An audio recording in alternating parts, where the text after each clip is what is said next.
Hello everyone and welcome to Sydney Living Museums and the Historic Houses Trust of New South Wales. It's wonderful to see so many of you here tonight. It's sold out, so we're at capacity. There's still a few seats here and there for anyone who wants to move to the front. My name's Caroline Bowden and I'm the Assistant Director of Creative Services, so looking after programs and exhibitions and the website and all the fun things that we do at the Trust. And I want to welcome you tonight to Living Room, Changing Reflections on How We Live. And it's the fourth in a series of 8 presented by us that are really looking at the rooms in the house. I think you'll remember last year, many of you came to where we looked at the bungalow, we looked at the beach shack, we looked at apartments and the different sorts of building types, and we thought it was time to move inside the home. So that's what this series has been all about. And tonight we're really lucky because we're hearing from two of the best, Karen McCartney, who many of you will know through her wonderful books, and Anthony Gill. So they're going to really take us inside the living room, perhaps the most loved of our rooms, although we can talk more about that. I know it's the room in my house I look forward to getting to when I go home from work each night. Each speaker will present for 30 minutes and then together they'll sit out the front and you can ask questions of them. I'd really like to thank the team at the Caroline Simpson Library and Research Collection. It's the beating heart of this institution and they always put on a fantastic show. And for many of you who've been up there tonight to see the trade catalogues, the Wonderlic catalogues, Casno photographs of Sydney mansions, wonderful David Jones hand-coloured illustrations for their catalogues. It is a treasure trove next door and we're open 10 till 4 Tuesday to Friday of every week. So please make time to come and get to know the staff and look at the wonderful things in the collection. And for those of you who didn't get the chance to visit the library tonight, there'll be one more late night or early evening opening on October the 24th, where items from the collection related to the kitchen will be on display. And the entry's free and is not limited only to rooms in the house attendees, but you do need to register. So before I introduce tonight's speaker, could you please turn your mobile phones and pages to silent, and please refrain from taking photographs or recording the event. We are recording it, and that does go up onto our website. So, Karen McCartney is working with us at the moment, so we're particularly excited that she's speaking tonight. Next year, towards the end of March, we are doing an exhibition at the Museum of Sydney of her 2 books together, the iconic Australian houses of the 1950s, 60s, 70s, 80s and 90s. So as you'd all know, she has a wealth of experience in design, art and architecture. She completed an honours degree in the history of art and English at University College London, and her first job was with the British art magazine Art Monthly. Now, she's written for lots of magazines, but including Elle Decoration and The World of Interiors, and of course she edited Marie Claire Lifestyle. She was the founding editor of Inside Out, one of those magazines that a lot of people look forward to each month, and is now the editorial director of online retailer Temple & Webster. Her 2 books, I think, have sold more copies than any other architectural history, design, house publications. Is that right, Karen? The heading, it's about 10,000 or more. How much? 13,000. You know, it's a very significant number of books to sell. So without further ado, welcome Karen McCartney. Thank you.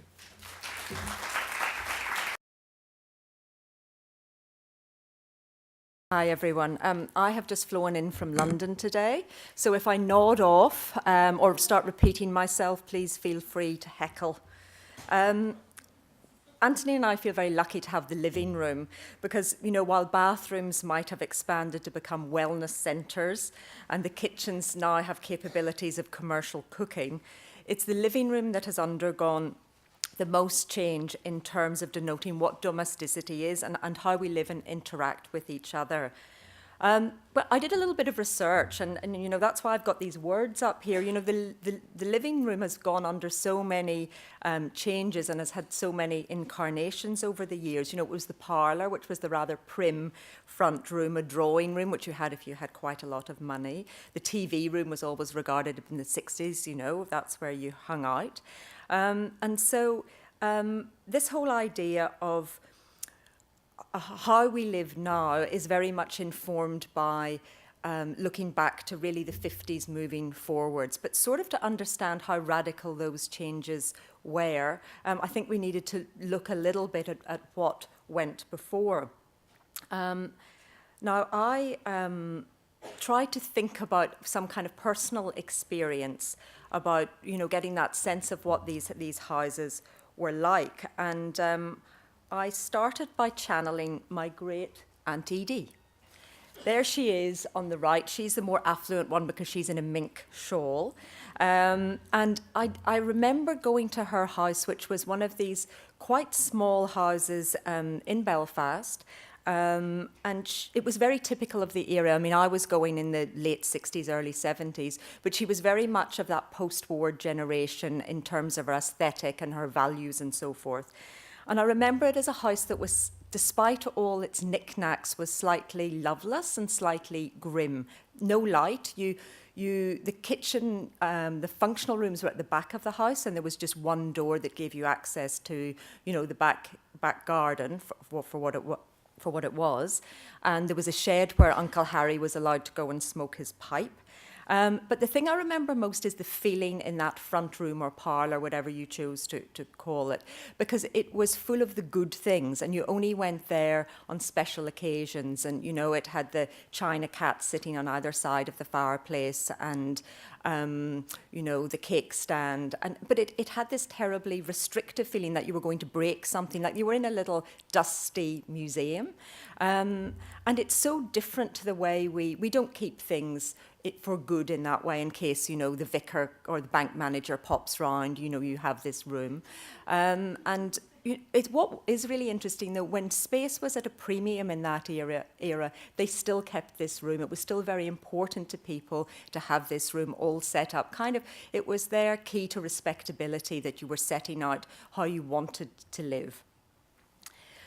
And how does this relate to Australia? Well, in post-war Australia, there was a great demand for housing, and you know, Great Britain was the great relationship then, and so they bought all this prefab housing from Lincoln. It didn't have any frills, it had no eaves, no verandas, and obviously coming from Lincoln, it had no consideration at all of what the Australian climate was like, of orientation and so forth. So these houses came over in boatloads, and that's what informed, you know, a lot of cheaper housing in Australia. So just to quickly recap, what defined these houses? The important rooms faced the street, so the main bedroom and the front room. The less important functional rooms were at the back. No sense of orientation, no relationship with the outdoors, probably because it was always raining and a bit cold, and the front room was the good room. So bearing all those things in mind, I'd like to move swiftly to Frank Lloyd Wright's Falling Water, which was designed in the late 30s. And this is to be part of my next book, one of the houses. And what struck me more than anything were the financials. You know, in this era where a normal house was about $5,000 to $7,000 American dollars to build, and Frank Lloyd Wright was given a budget of $35,000, and he spent $155,000. So it just shows you great architecture costs.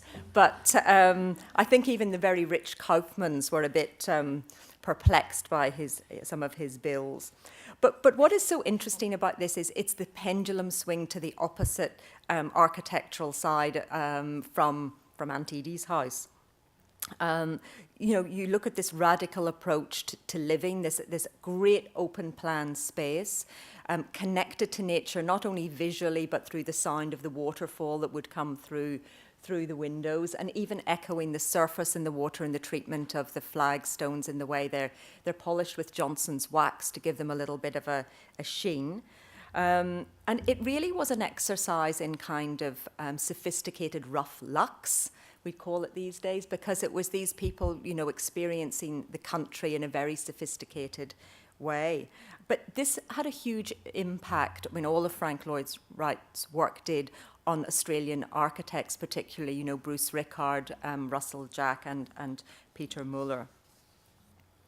So 4 key trends I'm going to take a quick look at are how living rooms have expanded and how they're divided up.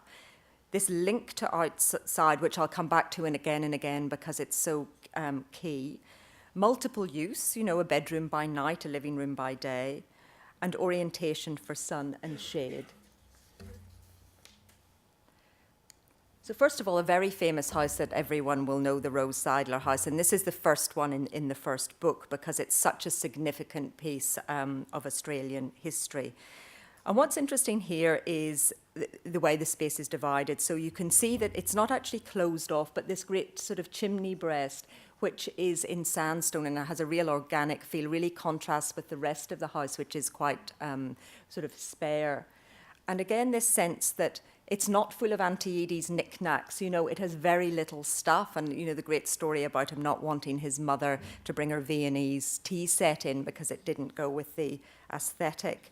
And again, this link to outdoors. You know, this really is their, you know, a great outdoor room, and it's had the attention of having a mural painted on it. It's got the butterfly chairs out there, and it's got direct access from these huge floor-to-ceiling doors.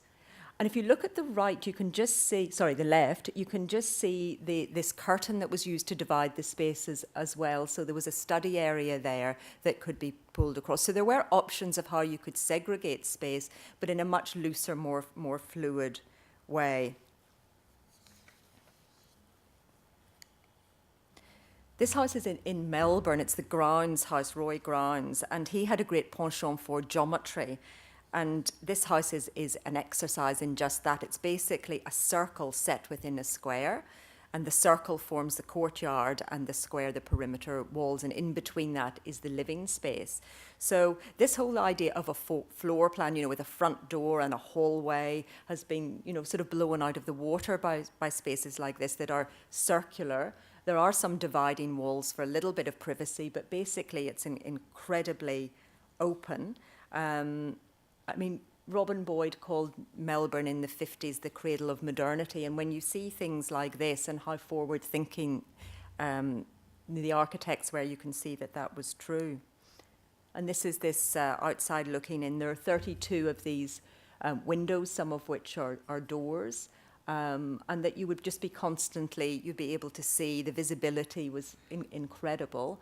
And then this flow with minimal division. So there's no hiding away in this house, no hallways, no wasted space. This next one is a house that I particularly love because Russell Jack is such an amazing man and such an amazing architect.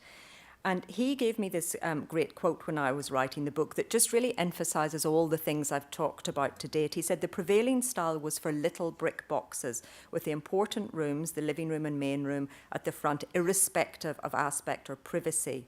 The accepted thinking and living style was very different from our own. We had to convince lots of our clients that it was the right thing to do. We believed passionately that it was, and having built this house, they could see what we were talking about. Now, this won a Sulman Award in 1957, so it was recognized for being a great house. And he broke lots of rules in how he approached it. He orientated the house towards the bush, not towards the street. He had a completely different idea of the flow. This picture on the left, he would just, as the family expanded, he would expand sort of in a linear fashion. And I think this tiled area had been a sort of enclosed sort of outdoor room. It became enclosed, and so he had this fluidity of thinking. He also thought, you know, the dining room, well, you only use it like a couple of times a day, so it can also double as a corridor. So he kind of rethought a lot of the conceptions that, you know, people had lived with all the time. You can also see a great influence of Japan on the picture on the left. It's a really beautiful, serene image. This is the Wall Street House. Now, I'm not going to talk about this too much because Anthony has actually slept there, so he has much greater reason to talk about it than I.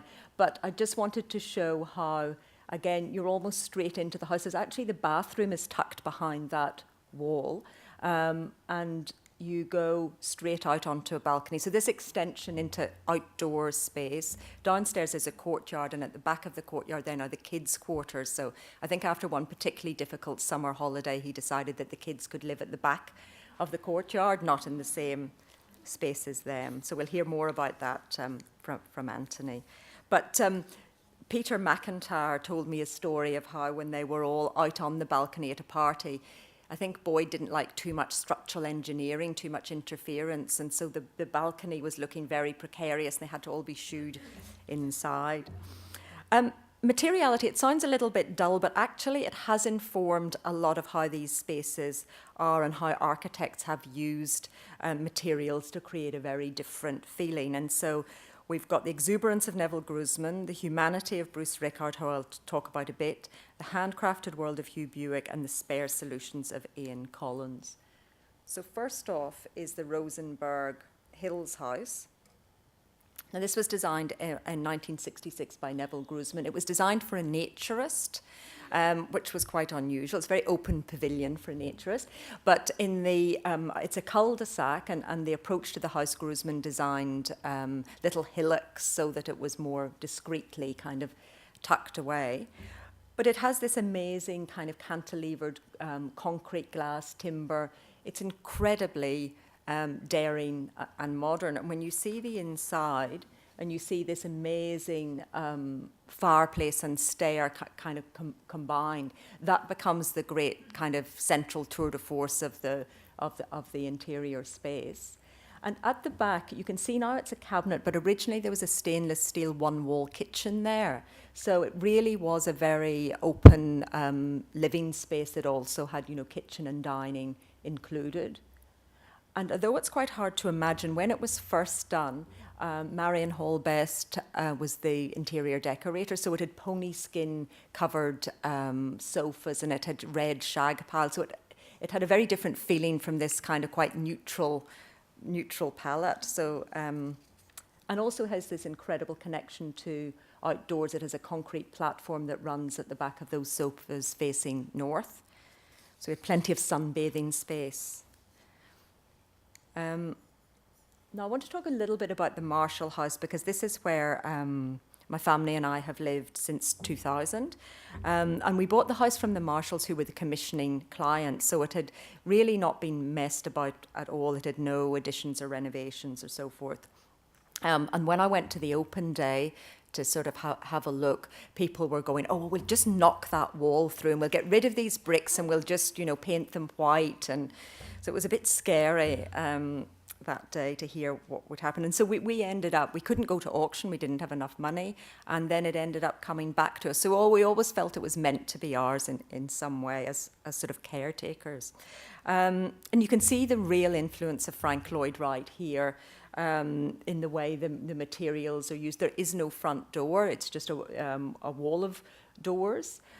This faces north, and Bruce Rickard was very much about convivial space. So this whole, I mean, when he first came, he said, oh, why don't you have a dining table out here? You know, it was our lack that somehow we hadn't managed to have enough fun in that space and enough entertaining. So the whole idea is that it closes down in winter and you have a very big central fire, but in summer you open it up and the courtyard and the deck that you can just see through the back there becomes one big living space. So you can see that these walls of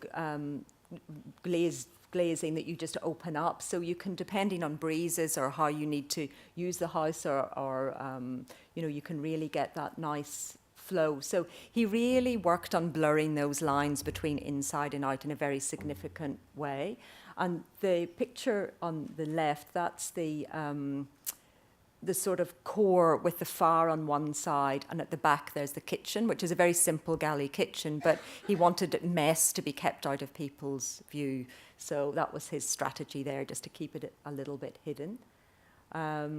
they're all resourced sandstone bricks reused from demolished houses in the eastern suburbs.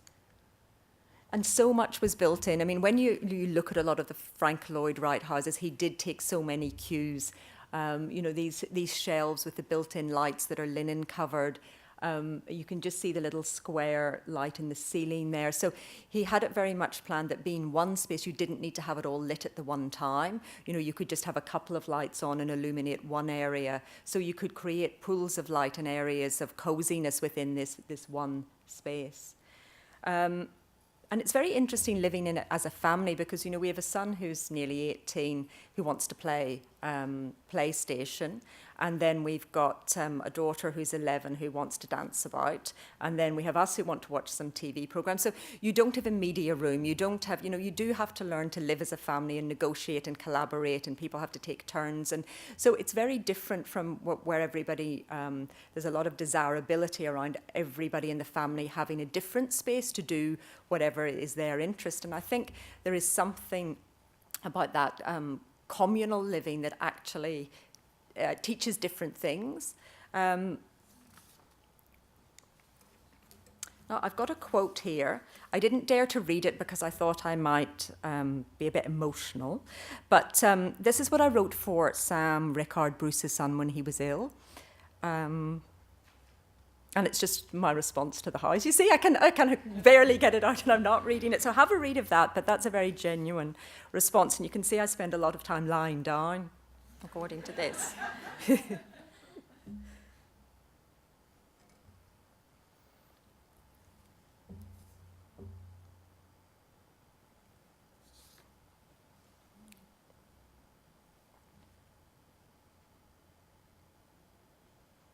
Let me know when you're done. Yep. So this house was on the cover of my first book, and I really love it. To me, it's utterly exceptional because it's a one-off masterpiece. It's a sort of handcrafted gem in Castle Crag. And it takes the living space in an interesting direction because it's got this enormous level of custom built-in furniture. He designed everything. And built it all himself.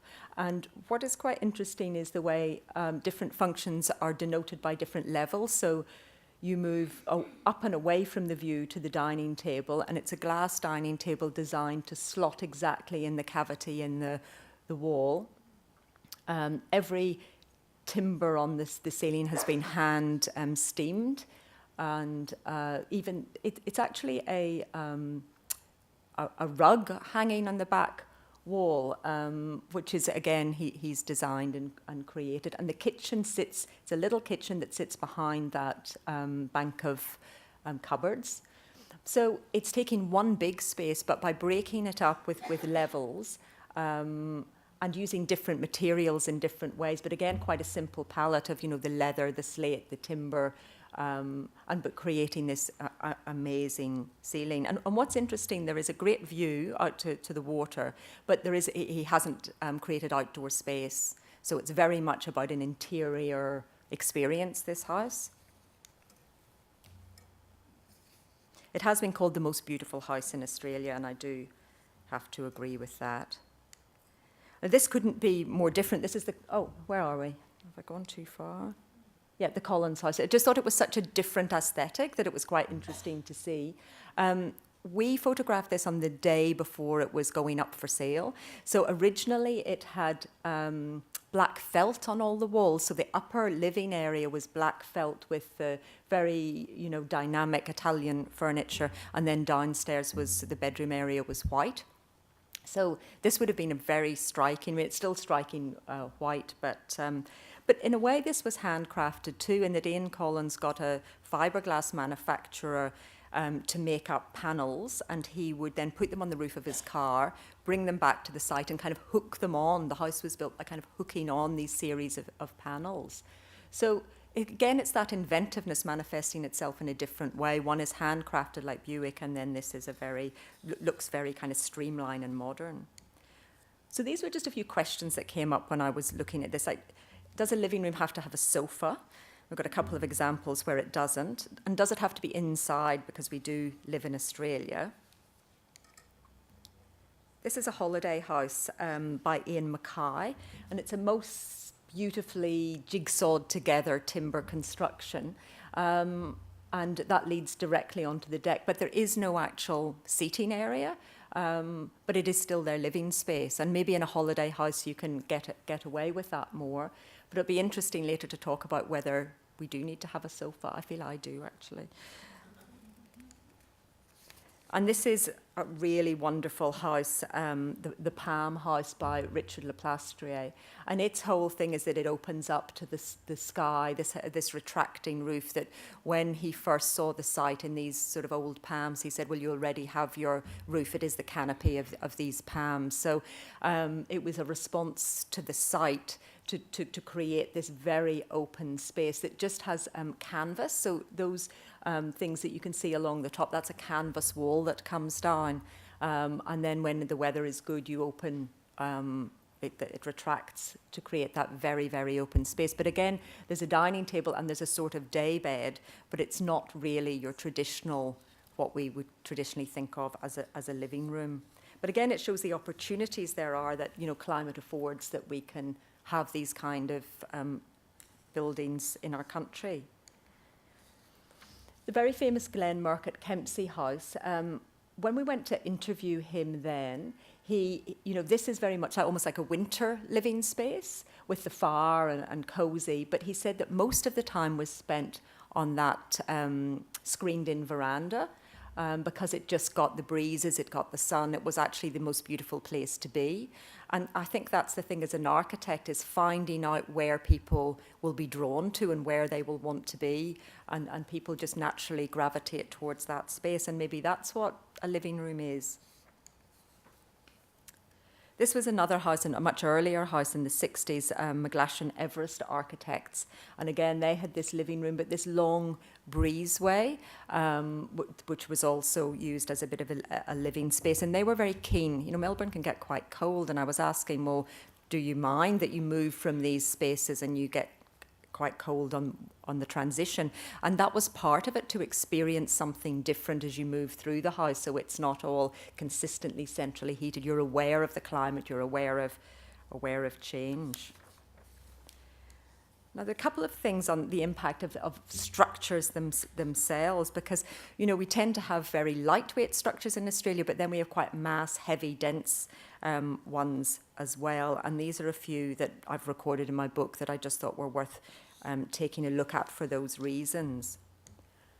Now, both these are in Victoria.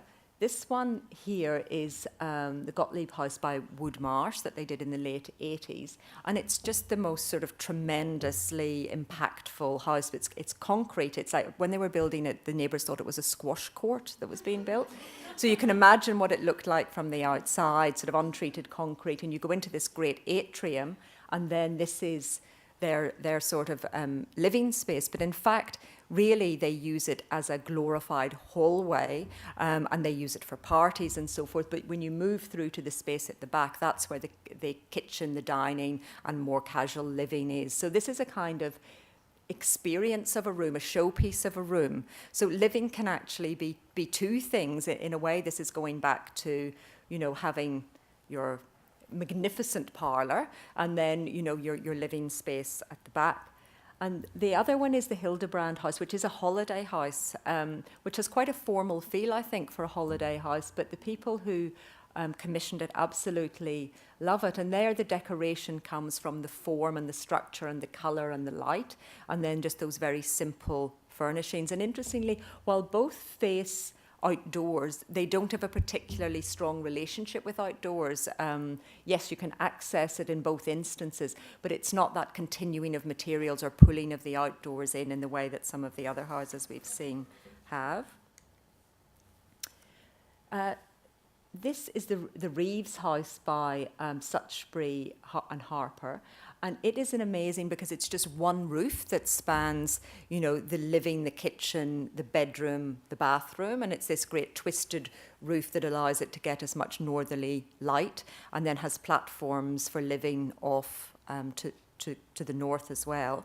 And again, that's that super lightweight structure that allows the kind of blending of being outside and inside the experiences to kind of become to become one.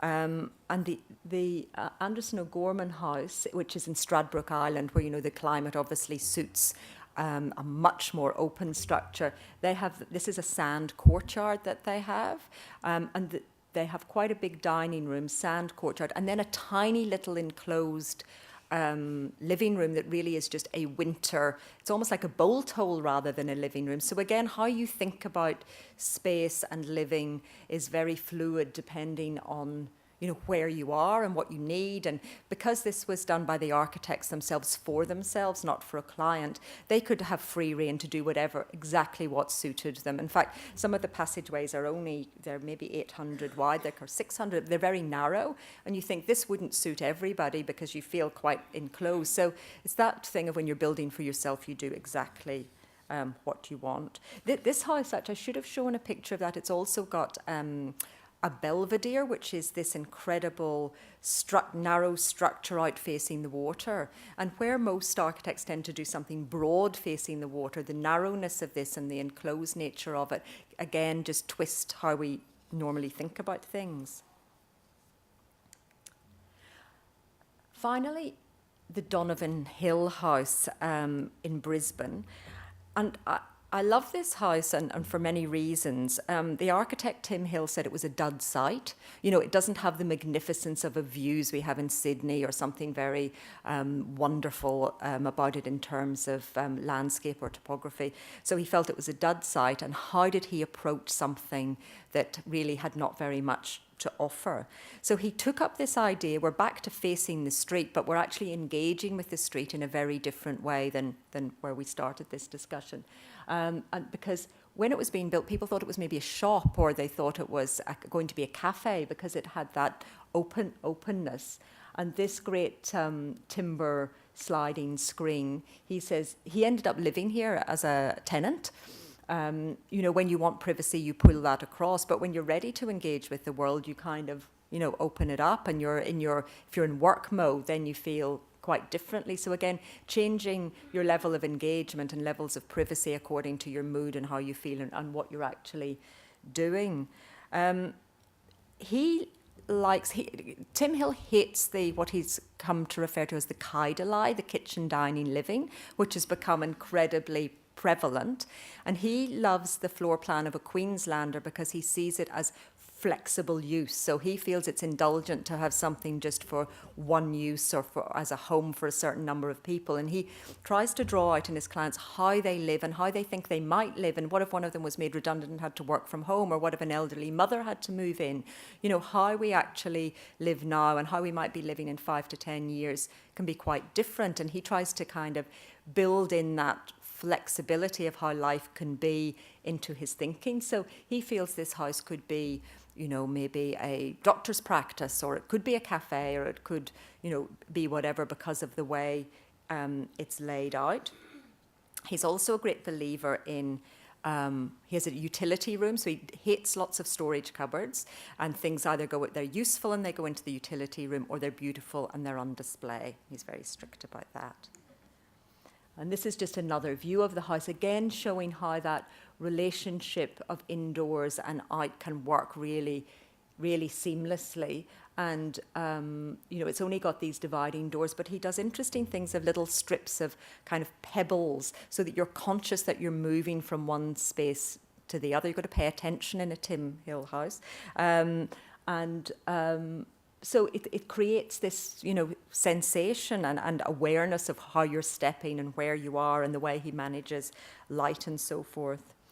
So I just wanted to kind of really leave it, my bit, with, you know, really, you know, the walls have come down, things have expanded in Australia, and they've expanded into the outdoors. So, you know, a living space can embrace, you know, screen decks. It can embrace an outdoor room. It can open to the sky. It can open to the treetops. It can be whatever it wants to be, and whatever people feel most connected to and feel best in. Because I guess that at the end of the day is the role of an architect, is how to make people love where they live and really resonate with that space. So thank you very much.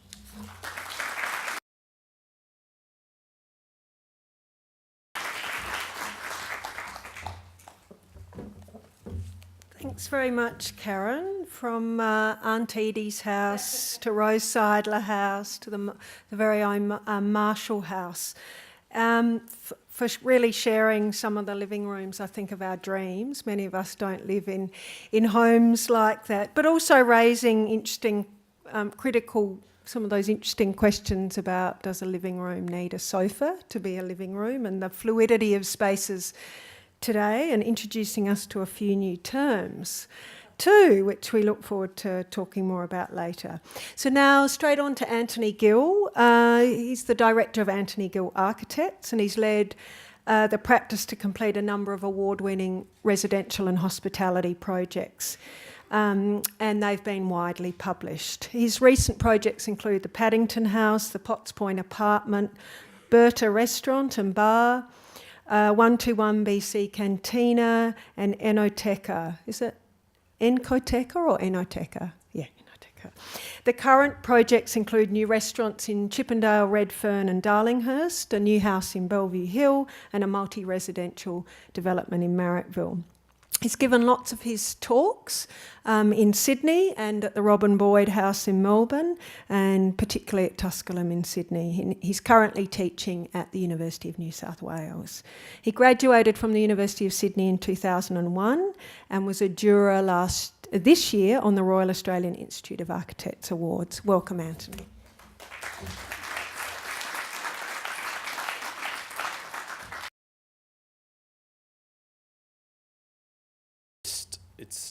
I'm going to be showing quite a few of my own projects tonight. It's a little tough going after all those sort of modern masterpieces that Karen's shown, so please be gentle.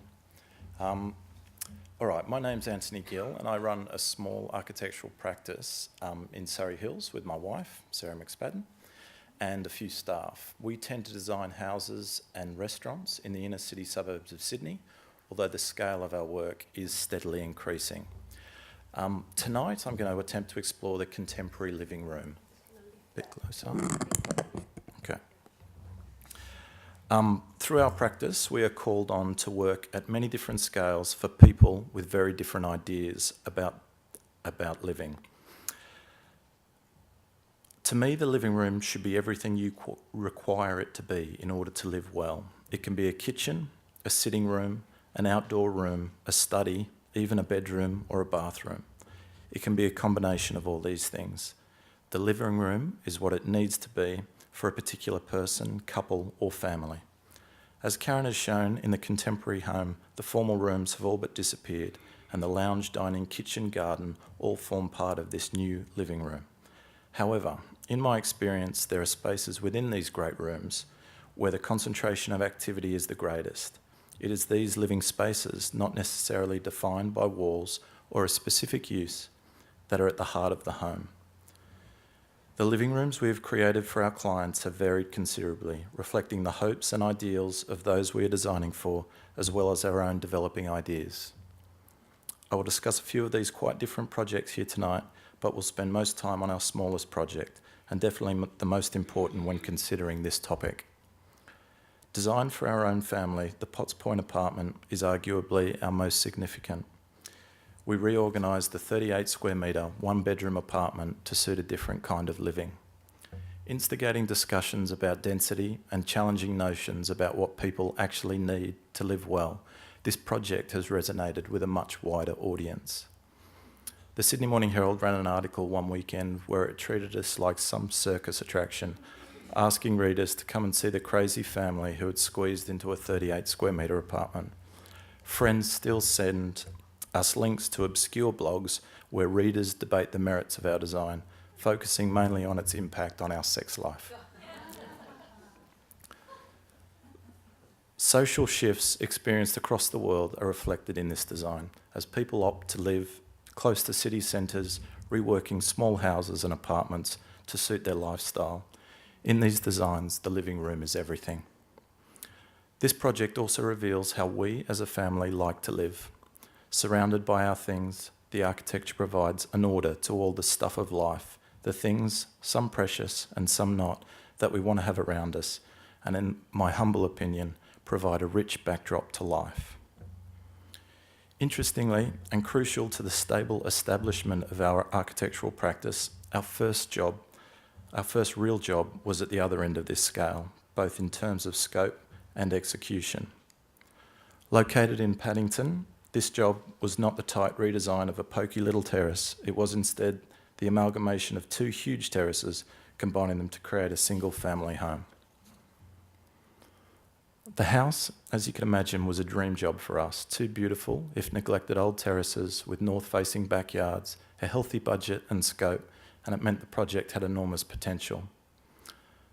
The clients for this house would describe the living room as taking up most of the ground floor. The open-plan kitchen, dining and lounge blur into one continuous space and connect strongly with the garden. Within this great room, however, we've set up a hierarchy through the use of a double-height space above the dining room. This void is the main organising element, both formally and experientially, in this space. And it is this space that unites the house. Allowing easy communication between family members, it was the main source of client enthusiasm during the design process and the build. Its location is central to everything. At the end of the entry hall, adjacent to the kitchen and the main courtyard, with doors that slide away completely. The stairs are tucked in behind it, ensuring a steady flow of traffic at peak periods. The generous walkways on the first floor allowed for sword fights and plane launches, ensuring the space is used to its capacity. To my delight, it is this space which is where there is most activity. The table is not reserved for special meals. It is used constantly throughout the day and week. Mum yells across the space when the kids are late for school, and the kids yell back, and the house works. The scale of this space seems to encourage this, whereas the comparatively lower ceilings over the lounge or TV nook suggest a place to retreat to, somewhere quieter and more solitary. Socially, I think this is a very important thing, and it was very important for this family. Despite its size, the clients were very clear about the main aim, to create a family home, and it is this living space, defined only by its volume, that allows this to happen. And it happens in a very natural and direct way. Houses like this will always be secure and private, separated from the street and the city, but at least we can create a space that allows a family to live well. I've visited houses previously where communication between the living spaces and the bedrooms is through the intercom. In terms of execution, both architect and client were united in wanting something beautiful and calm. Warmth and richness is provided through the use of beautiful materials, wide oak floorboards, oak windows and doors, white set walls, and lots of oak cupboards. Perfect joinery panels pivot and slide to conceal the untidy reality of running a large family home, and the clients love it, or they did before they sold it. They loved the way the joinery concealed all their stuff, giving this perfect appearance, full of designer furniture, leaving the white walls for the art. Reflecting on this project, I'm reminded of a story told by architect Louisa Hutton of Sowerbrook Hutton. She recalls a time when she was working for English architects and husband and wife, Peter and Alison Smithson. She had invited them over to her house for dinner and to show them her recently completed renovation. She said the Smithsons were astounded at all the cupboards and described the renovation as fantastic, using the word with a disapproving emphasis on fantasy rather than the positive inference she was hoping for. I like this story very much. We'd created this house for a family that had concealed almost all signs of normal life. Hidden behind kilometres of cupboard doors we had designed for them. In fact, when photographing this project, I was guilty of taking down the only obvious signs of this family life, a series of drawings of sharks done by one of the young children that had been stuck to the kitchen cupboards.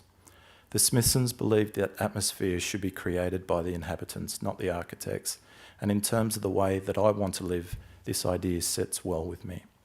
I think the architect's role is to set up the framework for an inhabitant to comfortably make their own, and perhaps we did not do it well enough here.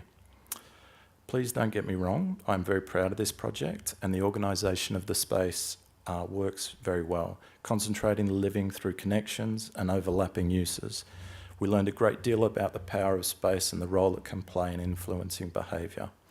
Combined with the gentle use of only a handful of quality materials, there is a real richness to the space, and it is a great space to be in. And despite the fact that I don't think I could personally live this way, I continue to be easily seduced by these types of projects. Projects that suggest a perfectly ordered and organised life. Living rooms, half inside and half out, free of clutter, where one can truly relax, shutting out the hectic world. The pinnacle of this type is this house by English architect John Pawson. Designed for himself, Pawson claims he has a place for everything, but I am comforted by stories, perhaps the architectural equivalent of an urban myth, about his cupboards being so full that when opened they are near impossible to close. Fantastic in the Smithsonian sense. At the same time we were designing and building the Paddington House, we were also working on this modest little renovation in Surrey Hills. The brief from the client was for a living room only, a reworked floor plan that opened up the existing dark and damp ground level, providing a relaxed and comfortable space for family and friends. It needed to provide a place to cook, a place to dine, and a place to lounge. Informality was essential. The scope and budget did not stretch to include the first floor or attic. We literally propped them up while working below. The climax of this new living space was to be the kitchen. The client is a chef and wanted a large bench for food preparation. This element was to be as long as possible, free of any services, so he could roll out fresh pasta. The size of the bench determined its location, and therefore the location of the kitchen. It is the first room you enter, off the entry courtyard. With the high wall to the street and the sliding doors open, the kitchen joins with the terrace to become the main living space for the house. Depending on the occasion or the time of day, this bench can be covered in glorious food and wine, a mix of kids' homework and half-eaten dinners, a Lego masterpiece, or of course rolls and rolls of fresh pasta. When visiting, we eat lunch and dinner at this bench. The laundry is located in the white cupboards, just there on your left, so you might also catch the end of a folding and sorting session. The kids race around it when playing tip and crash into it on their skateboards and bikes. There is something refreshing about entering smack bang into the inner workings of a household. It suggests a certain way of living, a family comfortable with living in a very direct and honest way. It also suits a chef. More often than not, there is something delicious in the oven or on the cooktop, and it smells accordingly. The lounge space up the back acts as a retreat from this intense space, somewhere for the kids if the adults are dominating the kitchen and vice versa. In reality, the central dining space is skipped over and is probably the least used space in the house. The concrete floor runs throughout the ground floor, uniting the spaces, and importantly, the bench, also in concrete, rises out of this floor. This makes the bench feel like it is part of the structure, not lightweight and movable like a piece of furniture. It defines the living space and is the centre of the house. It feels like this was the first thing to go in, and we built the house around it. Again, the richness comes from many elements. Mostly it is derived from the intense use of this space. The overlapping programs ensure a vibrancy and directness. The materials used reinforce this directness. Concrete, plywood, form ply and white paint, all carefully controlled. The project feels very robust and is robust, surviving the hectic day-to-day of a very busy and demanding family life. A project like this Surrey Hills house is more typical of the kind of work that we do. Usually people around my age building for the first time in suburbs like Surrey Hills, Redfern and Newtown. Money is often tight, but they have a very clear view about where they want to live and how they want to live. Richness is the key to both the location and this sense of living. Before I get onto our Potts Point apartment, I just wanted to briefly touch on another part of our practice that has had a huge impact on the way we design rooms for living. As I mentioned earlier, we design restaurants, and the first of which was about 7 or 8 years ago, There's a little place in Surrey Hills called Venie. At Venie, we had almost no budget, and we resorted to something I don't think is very original, but it worked really quite well. We designed a wall of shelves to take all the food and wine for the space, and this was our framework, our ordering of the space. And once installed, the owner set about stocking it the way that would be most efficient. Crucially, this wall was not about display. It is a working wall, accessed by waiters and chefs throughout the preparation and service. The essence of this is that the wall is not contrived in any way. It is authentic and essential to the running of the place, and fittingly provides a great backdrop to eat and drink. We have finessed this idea through designs of other restaurants like Berta and 121 BC. And through this work, we have come closer to developing a personal idea about living, and it reinforces these ideas about authenticity. Venie was the starting point for our Potts Point apartment. Okay, so the Potts Point apartment. As I said before, this tiny project is arguably our most significant and certainly our best known. So Sarah and I had bought this 38 square metre apartment together in 2004, a few years before having our daughter. It occupied a sunny little corner within a Harry Seidler building in Potts Point and looks west to the city. Our building is one of two, not quite twins, built a few years apart, and contains 30 identical one-bedroom apartments designed to cater for single occupants, mostly men who work nearby at Garden Island Navy Base.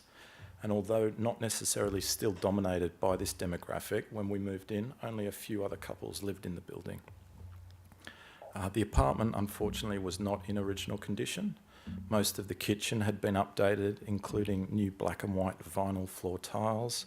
The veneer to the wardrobe had been painted over, and the original oyster lights had been replaced by new oyster lights. Despite this, the apartment felt great. The planning had not been altered in any way. It was tight but perfectly considered, just enough space for two. But then we got pregnant. And to our neighbours' dismay, we decided that we would share our room with the baby for a few years, no problem. Then would we sell up and get something bigger? And after about 6 months after my daughter was born, we started our own business. And despite our best efforts, after a few years, we couldn't afford to move. So we set about redesigning the apartment, and the brief was a demanding one. We wanted a bigger living space, separate sleeping areas, and something to take all our stuff. Some of this stuff we wanted to see, like books and toys, and other stuff we didn't, like clothes and linen. We wanted the kitchen to remain open to the living space and to make sure whatever we did have had as little impact as possible on the natural light that streamed into the apartment. So we decided that we wouldn't touch... also we had no money.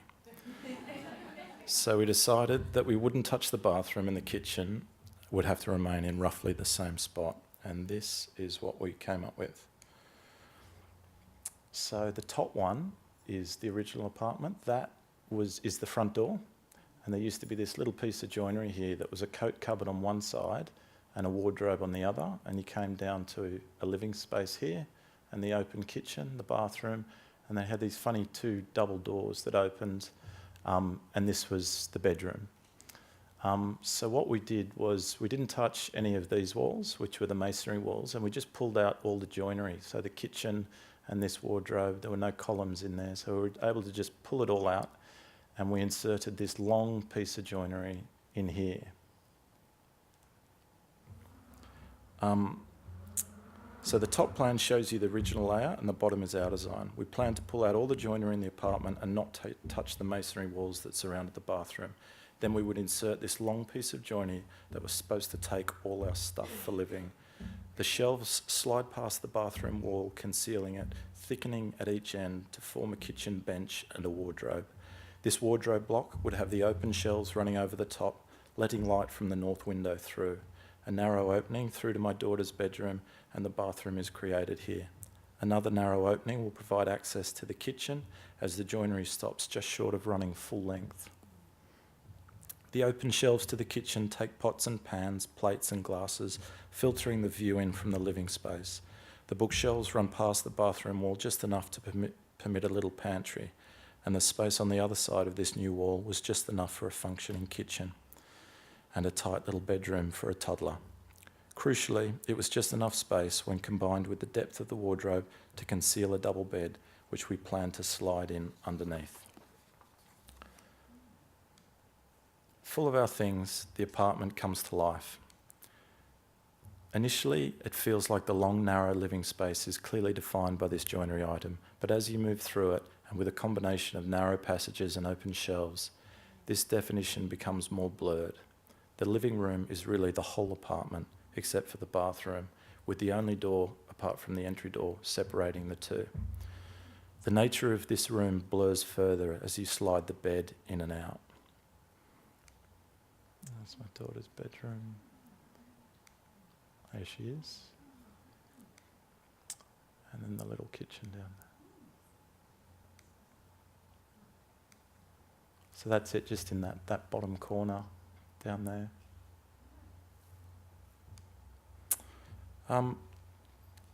This apartment has an incredibly intense program.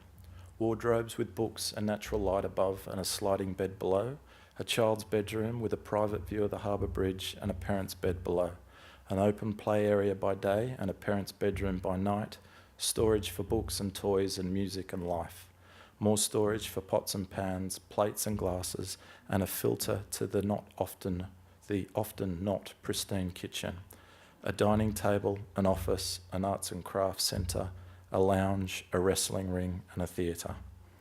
Intensity comes with its drawbacks. My wife and I would watch movies after our daughter had gone to bed with the subtitles on. And the discipline required to make sure all these overlapping programs don't crash into one another, I'm sure is equivalent to John Pawson's cupboard organisation. But it was a great place to live, and we lived very well. As architects, we had once again set up this framework, and as a family, we had occupied it. Tailored to directly suit our needs, I'm not sure we will ever live in a place this rich again. Authenticity is again essential, despite the fact that I may have tidied up a little too much for the photographer. Similar materials to those used at the Surrey Hills house are employed here. Direct and inexpensive. The black form ply switches to hoop pine around the bed to provide a bit more warmth. Again, carefully detailed, these materials read as a new element within the space. A second take on the life of the apartment to suit a different kind of living. And I'd love to know what Harry Seidler would think of it. Apartments like these are happening all over the world as designers work out ways to reconfigure spaces to suit new ways to live. Developers are also cottoning on, and despite the pushbacks from councils in Australia seeking an apartment mix, progress is being made. In the cities of Japan, architects have been wrestling with ideas about living in very dense areas for far longer than most. Their houses have an extraordinary richness as they wrestle with tight sites and complex briefs. I'm going to finish tonight with this project by Japanese architect Rue Nishizawa, not just because it is my favourite house, but also because the living room is literally the whole house. So that's the floor plan. And you enter here into this little space, and then there's this garden room. This is the kitchen and dining. This is a little study and a bathroom. There's only two doors apart from the entry door, and a door to the toilet and another door to a toilet for a guest. There's no door to the guest room. There's stairs up to another bedroom up here. So called House A, this beguiling home steps and staggers its way across a typically confined site in Tokyo. Nishizawa talks romantically about creating a house in the city that is beautiful and livable, where each room is connected, sharing and celebrating the sense of living. He's confused by the aspirations of an older generation who want a second home in the country in order to escape the city on the weekends, thus creating a house for work and a house for relaxing. Why not build a house in the city for everything? The main space in this house is the garden room, tall and narrow and full of pot plants. It connects directly with the narrow garden that surrounds the house. I find this room staggeringly beautiful. But as well as sitting and enjoying this space, the other use for this room is the laundry. A large glass panel in the roof slides back to open the room to the sky, no doubt great for plants and the washing. Through a sheer curtain, which you can just see there, and into the next volume is the kitchen and the dining, and through to the next volume is a study and a bathroom. Privacy for the bath is created by another curtain, this time a little denser, so you can just see the bath poking out there. The toilet is in a little cubicle off to the side. Just looking back through the kitchen, and there's the bathtub. The bedrooms are also totally open, with the main bedroom sitting on a platform above the bathroom, with views down through the kitchen and into the garden room. The guest room is located at the other end of the house, just past the front door. No internal doors are provided except to toilets. The inhabitant and potentially their guest share this living space totally. Here again, the programs in this house overlap, and space and volume created indicate an intensity of use, but what pushes this further is Nishizawa's attitude towards privacy. As hard as I might try, after living in the Potts Point apartment for a few years, I'm not sure I could convince Sarah that our next house should be just like this one. In summing up, I think living rooms in Australia have a little way to go yet before we catch up with the Japanese. Of course, the limits will be pushed further in situations like ours at Potts Point. In the few years since the completion of our apartment, we have received scores of inquiries from people with tiny apartments wanting us to transform their lives with no budget. Unfortunately, this isn't the greatest business model for an architect, but it does suggest a slight shift. Perhaps we are not the circus attraction after all. My hope is that one day we will all be living in houses with no doors, designed only for living.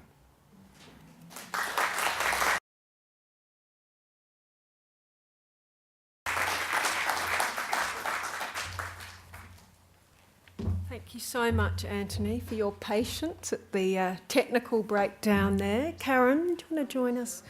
And thanks for sharing your home and really kind of showing us that in 38 square metres, I know the next time one of my children complains about our small house, what I'm going to tell them.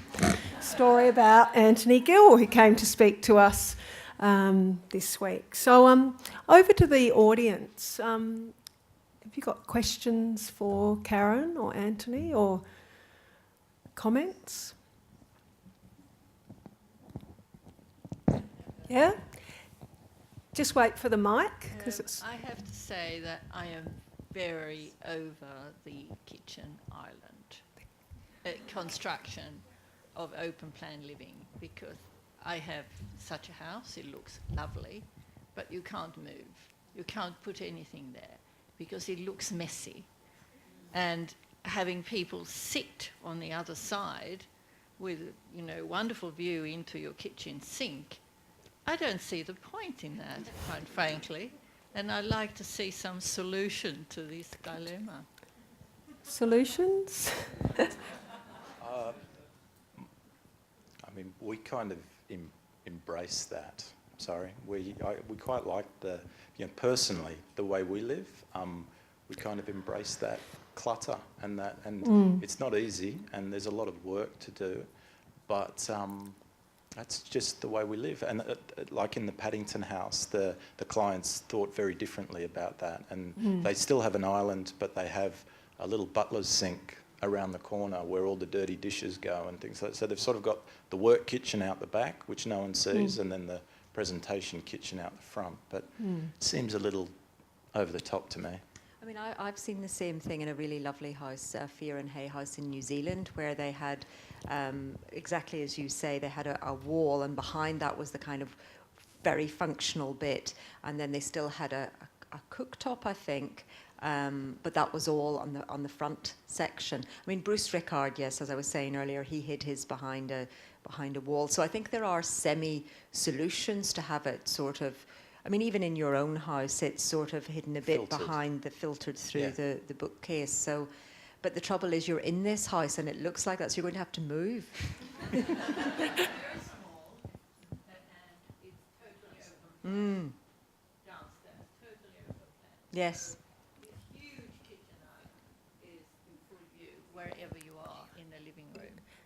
and I'd like to somehow be able to construct some contraption to hide all the clutter on the kitchen bench without taking away the light, because I can't, in that space, construct a separate kitchen. Yes, it's quite tricky, you know, that desire to live in an open plan way and get the light, because those things do tend to go a bit hand in hand, and I guess that's where the compromises come. Mm.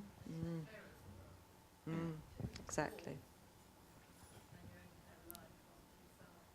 Scott, do you want to? Thanks. I must say I'm both inspired and depressed by both your talks.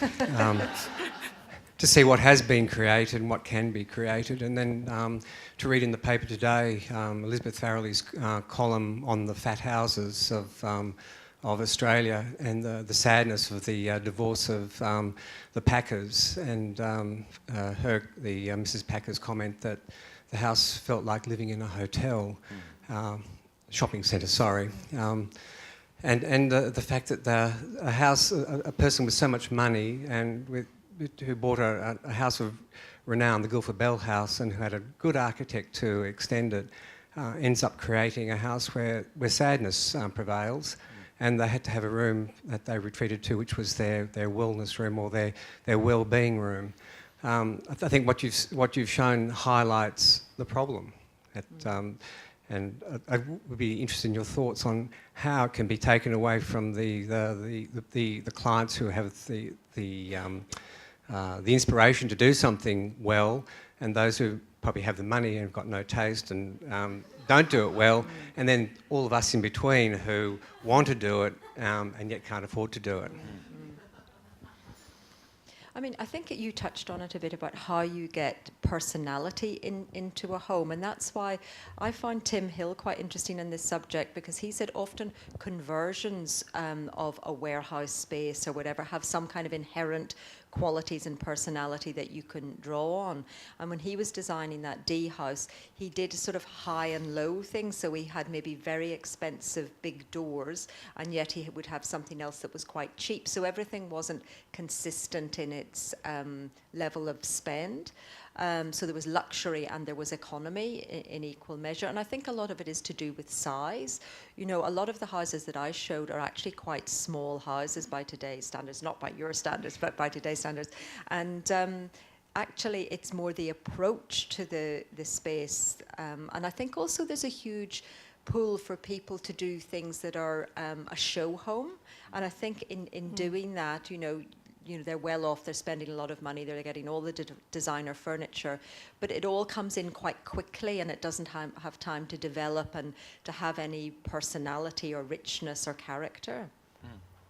Yeah, I mean, what you said about Donovan Hill, about being able to actually convince their clients to go a certain way. I was lucky enough to visit an Owen and Vokes, another Brisbane firm, beautiful houses, and they'd convince the client to not build all over the backyard, and that they could do this just by replanning and reusing the balcony where they could put the kitchen, and you know, it was a lovely old Queenslander, and they were able to do a much more modest addition out the back that was quite tall and beautiful, this library, but the rest of it was all garden, and they were actually able to convince them that they didn't need that space.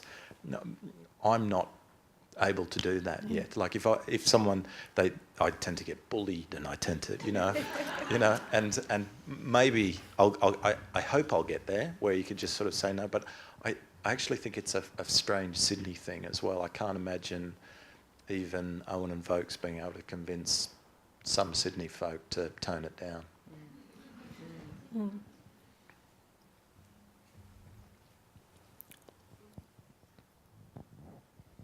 I'm intrigued with all these beautiful, big, wide glass windows, how one lives in these houses with some sense of privacy.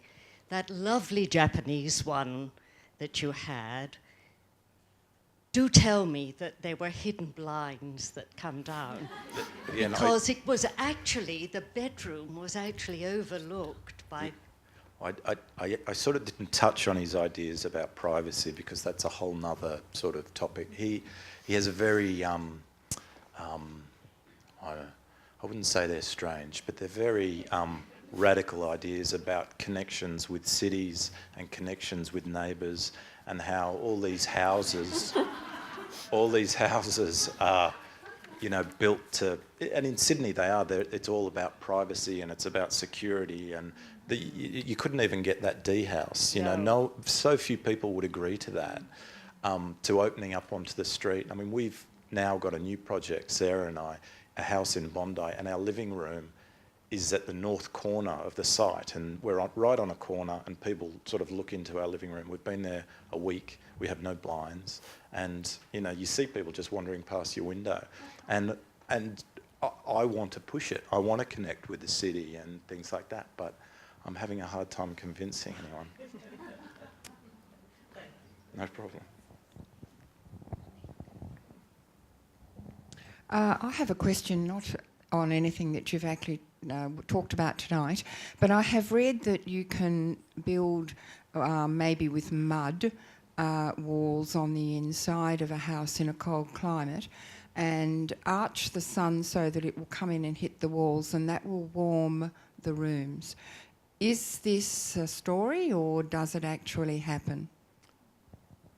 It can happen. It's called thermal mass. I don't think it needs to be mud necessarily. It needs to be it needs to have some mass to it, so brick or concrete or something. And if you can work it that the sun will hit it during the day, it will then release the heat at night. Works great in winter, not so great in summer. So you just need to control the exposure for the summer months and make sure the eaves are covering. I mean, Bruce did it beautifully, where in summer you were protected, and in winter, you know, he'd get those angles just right so the sun would stream in. I mean, that Le Plastrier house has a earth wall running. That's the main spine of it. It is compacted earth.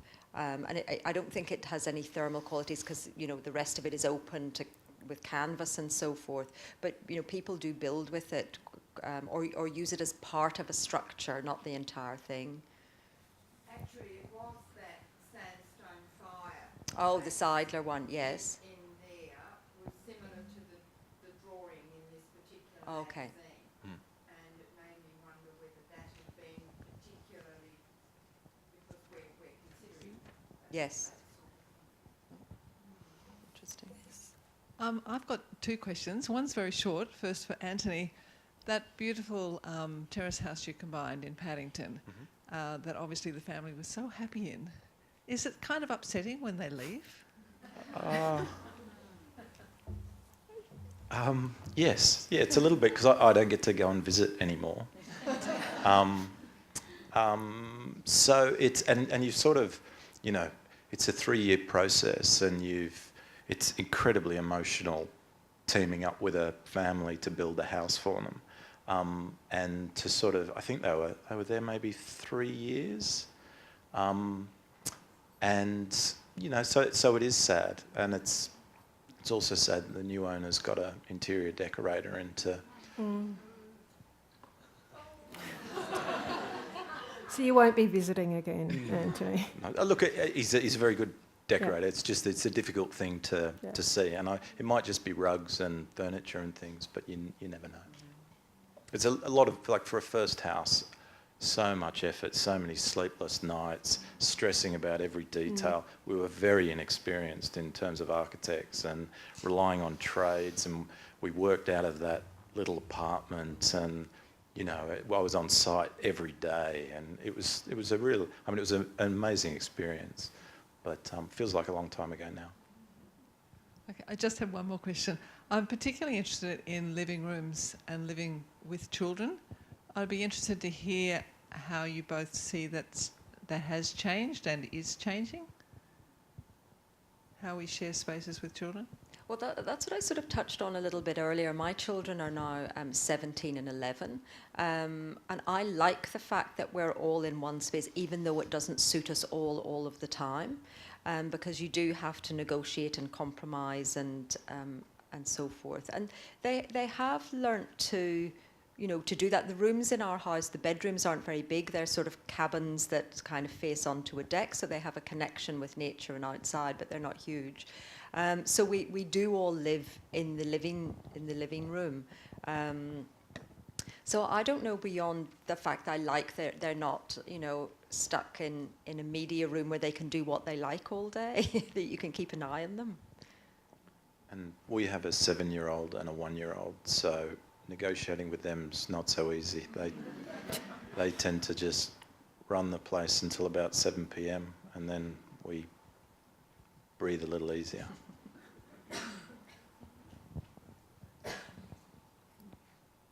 Sorry, yeah, the back. Yes, considering that, we generally tend to favor our privacy within our homes, have there been any examples, any successful examples within Sydney or even in Australia where, let's say a house owner embraced a more sort of a public house, a more sort of transparent, less private house? Well, I mean, there's quite another famous little house in Castle Crag called the Lucas House, which is a beautiful little glass and timber box in the trees, and they get so many architects stopping out the front that the kids who lived there put a little sign up saying, "We're glad you like our house." And whether or not, I mean, I think the problem is when those houses get sold, you either need to build that sort of stuff for yourself or for a client who really believes in it. And as that gets passed on, a bit like what you said about, people are going to change it and they're going to, so it's a very difficult one, I think, for Anglo-Saxons. Privacy is huge, and security, And it's interesting that Grusman House is quite open, but it's in quite a private spot. So, nobody's going to be passing by. But if you were there, it is very, very exposed. And we live down quite a steep battle axe block, and because it is all glass, you never expect anybody to come down. So sometimes you are caught a bit by surprise when the postman comes down to deliver something. Any more questions? Yeah, perhaps the last one in the front row. I guess in a living room these days, the two most important things, and you talked about it a little bit about the actual lounge or the sofa and what role that plays for different people and different family structures. But the other thing is also the television and the horrible flat screen. How do you both feel about the inclusion of those two elements in the modern living room? So you just you've got to have it. And some of the houses I've been looking at recently, which are quite expensive houses, but they disappear either into the ceiling or into a cabinet, and they found ways to kind of get rid of that visual clutter. But for most of us, that's not really possible. So we have quite a small television that embarrasses my children. Yeah, it is, in that Paddington house, we were very. We have a little TV nook around the corner that, where they've got the big flat screen, and it's something that you can't sort of see from the main space. But, and the lady of the house was very happy with that, but the husband, he didn't know what he was going to use the lounge room for, It was sort of like, so, and it didn't have a media room there. It just had this little nook so the kids could be part of it. But in a house of that size, usually there is a media room, and it's set up like a cinema, and and then you have the fireplace out the front. But I agree. I think in reality, and for Potts Point, we used to watch our movies on a laptop. And we never had a television there, but now, I think you need one. I think it's. Okay, one final one, just towards the back. Thanks.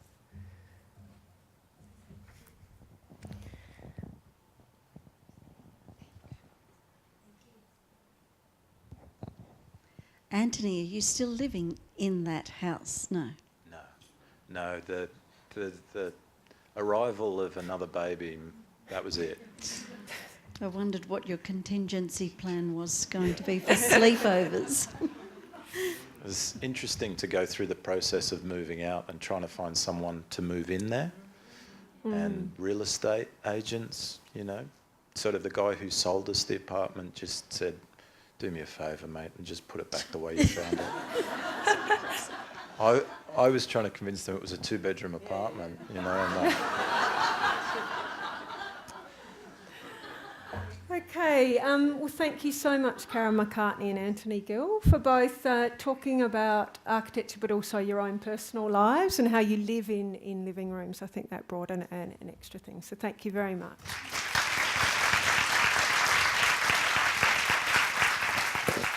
Now, if you enjoyed tonight's talk, there are a few seats left next week for the bedroom.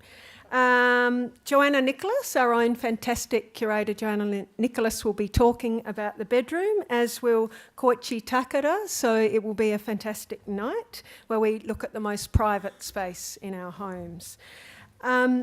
For further information, please go to our website, www.sydneylivingmuseums.com.au, and please, if you're thirsty tonight, you may have noticed that we have a pop-up bar on till December, which is part of our much bigger Sydney Living Museums food program. It's a Veuve Clicquot bar, and you're more than welcome to enter in and buy a drink. So thank you very much for coming tonight. That's the bar's open 3 p.m. to 9 p.m. Wednesday to Friday nights. So thank you very much for joining us tonight, and we hope to see you perhaps at week 5, 6, 7 and 8. Thank you.